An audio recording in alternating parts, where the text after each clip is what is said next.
In relation to the SNP investigation, the party is in massive turmoil right now, as you can imagine. There's things coming out like apparently Nicola Sturgeon threatened to seize the phones of party members who were asking about the party's finances. And apparently, in the police investigation, they are now actually looking for burner phones that may or may not have been used by certain individuals in the party to hide their criminal activity.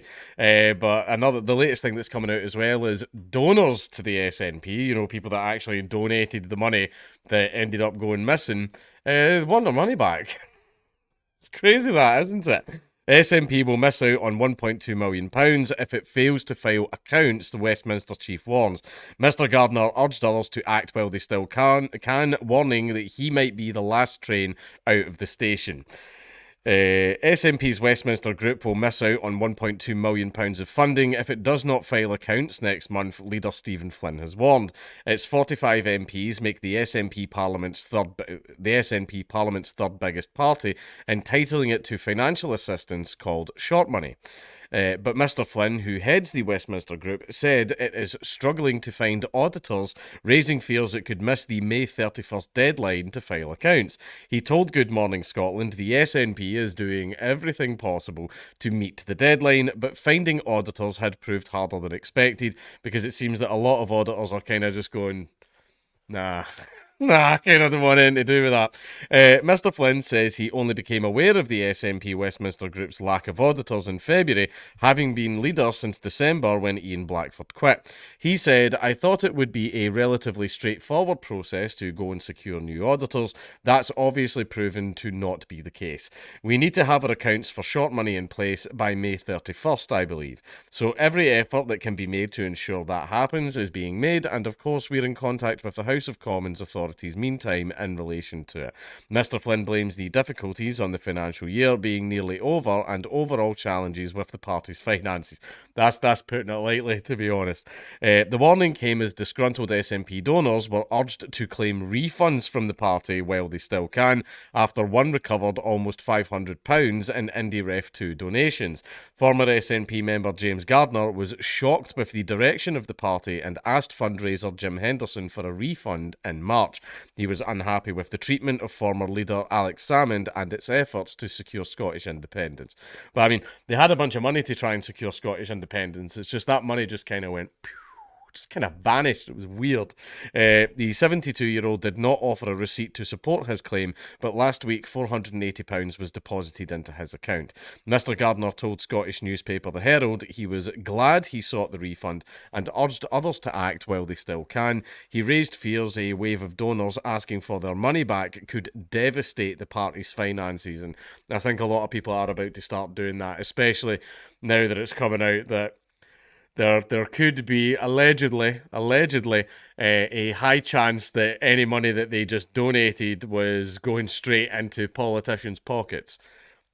But I mean, that's just government, that's just the way it works. Humza Yousaf, who succeeded Nicola Sturgeon as SNP leader last month, has denied the party is facing bankruptcy and insisted it is on a steady footing financially. Facing bankruptcy, not yet. Steady footing financially? The fact that in this entire nation of 6 to 8 million people, you can't find auditors to do your audits. Yeah, okay. The party's treasurer, Colin Beattie, quit last week, a day after being arrested and questioned by police amid a probe into the SNP's finances. He was replaced by MP Stuart MacDonald.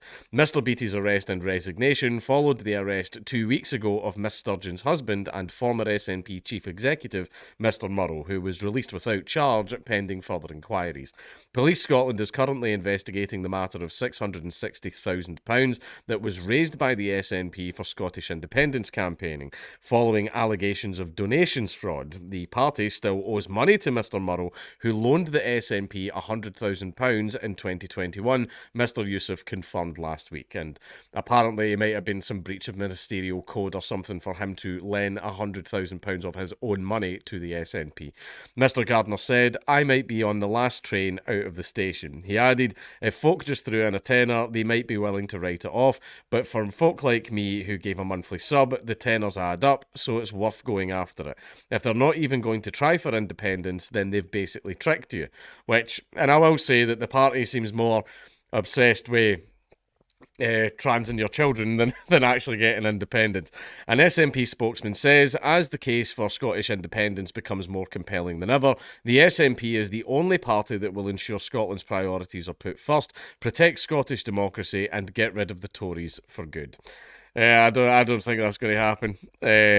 Basically, this is what everyone is bracing themselves for within the party. They think Nicola Sturgeon's going to get arrested. And they think that after she gets arrested, there's going to be a lot more arrests.